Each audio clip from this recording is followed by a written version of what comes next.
Hi, I'm Brian and welcome to the first of three videos, a retrospective if you will, in which I'm going to look at the three solo albums by Jerry Harrison. Can't wait. You know, Jerry Harrison was in the Modern Lovers for 4 years and 15 years in this band called, what's the name of this band?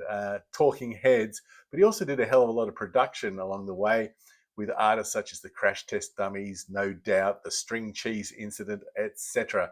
And I think that time or history or whatever may be starting to forget the contribution of Jerry Harrison with these three solo albums as opposed to the albums and production work he did with other people. But what would it be like for Jerry Harrison to be up front and center as the lead guy, the lead singer, rather than depending on other people to be in front of him, and to work as the producer of his own albums? Well, let's find out.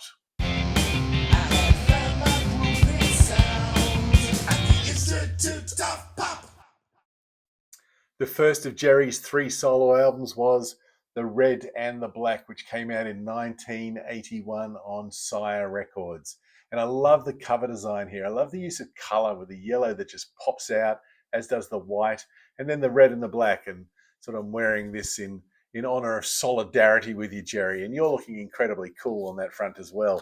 On the back, equally as striking, but that's a hell of a lot of words. And then we come into the inner, which is a very much a variation of the front cover. Back cover of the insert has all the lyrics. And then we have the label itself, which is on Sire Records. And this is an OG 1981 press.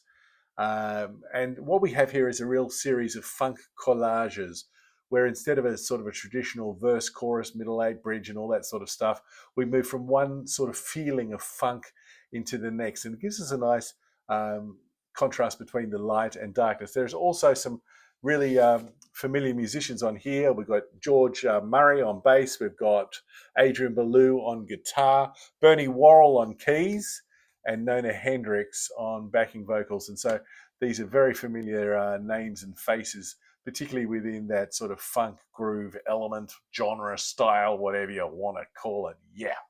Things kick off with Things Fall Apart, which for want of a better term is world music funk. I'm going to say funk a lot on this video because there's a lot of funk to get through. And it sort of reminds me a little bit of what Talking Heads were mining, the funk that they were getting into with Remain in Light. The interesting thing for me here is what time signature is this song grooving in? I'm not too sure. Once somebody could put it down in the comments, that'd be excellent. Great smooth vocals, fantastic backing vocals, really underpin the success of this song. And the chanting beneath Jerry when he's questioning how does it feel at the end of the song is a stroke of class. He then slinks into Slinky, the next track on the album, and it definitely does have that slinky feel.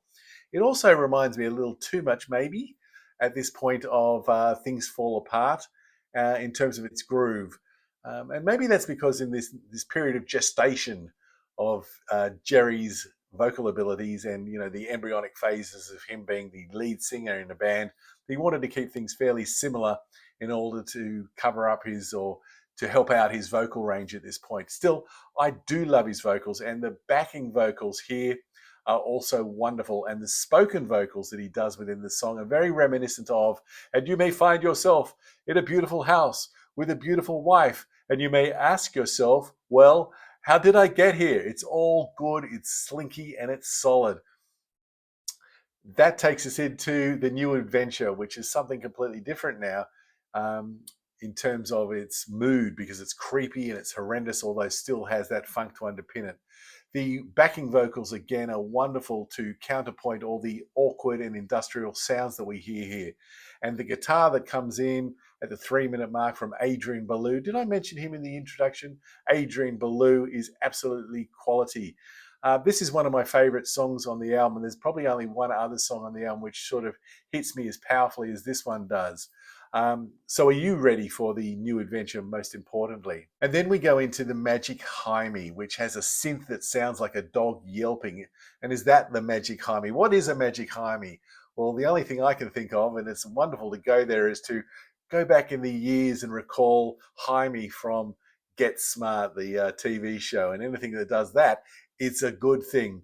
But it's starting to become a little bit apparent that while he has the killer grooves here, he may not have the melody of the verses and the choruses. But, that's not a terrible thing. And I could imagine this being played in like a TV show or a film in the coolest club in New York City and everybody enjoying it. And the spoken word section near the end is fantastic, if I can read to you. So there's a way out of the corner that you've painted yourself into, and maybe you're just going to have to dig that ditch a little bit deeper before you can get out of it. Well, you just got to stand up. So side one ends with that beautiful sort of spoken word section, but also we're going on a journey into funk, and it's very groovy to listen to all the way throughout.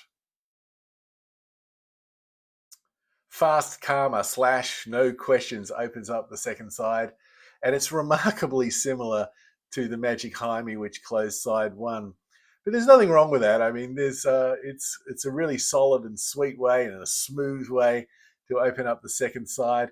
And I'm starting to notice a bit of a pattern here in that Jerry seems to put down this bed of funk and groove for the vocals, the crooning, and other instrumentation to lie upon throughout the song.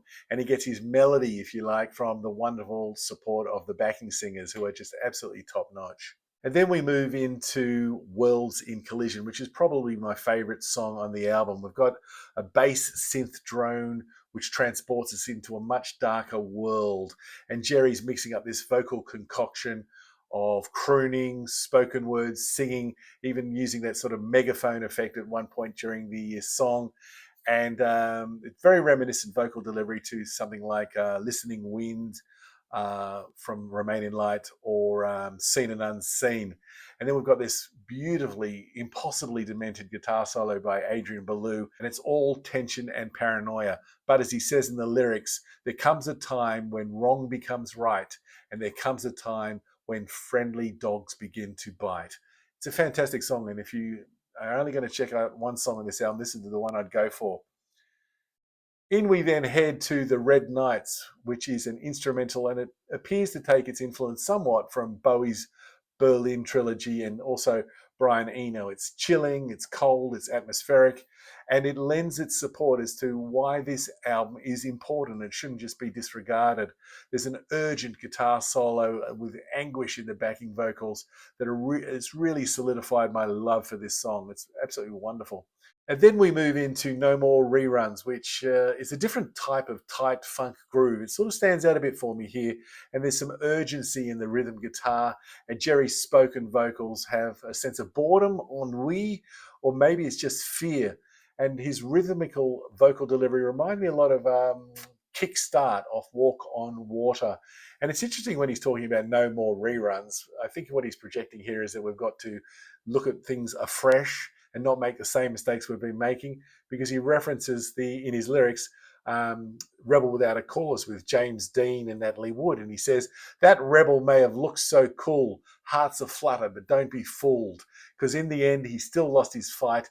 Tough luck, Sonny, life's not nice. There's a bit of tongue twisters going on there with those lyrics. Really nice song. And this takes us on to the final song. And he has this habit of finishing his albums with fairly demanding songs. And this one's No Warning, No Alarm. And Jerry's sort of almost rapping all the way through this song. And this song with its sections, its sort of verse, bridges, middle eights, is sort of like puzzle pieces, which he's trying to fit together, but they don't sort of go there. Like the square peg and a round hole, or the round hole and the square peg. I just said the same thing, but in reverse, didn't I? But it's really interesting. And there's a tasty guitar solo to finish, which sounds very much like a cross between Eddie Van Halen and Robert Fripp. And what do you get when you cross Robert Fripp and Eddie Van Halen? Well, you probably get Adrian Belew. Anyway, this is an album for those who love Remain in Light and sort of love that funk of the Stop Making Sense concerts. And I haven't listened to this album for around 6 months, but going back to it has given me a lot of pleasure.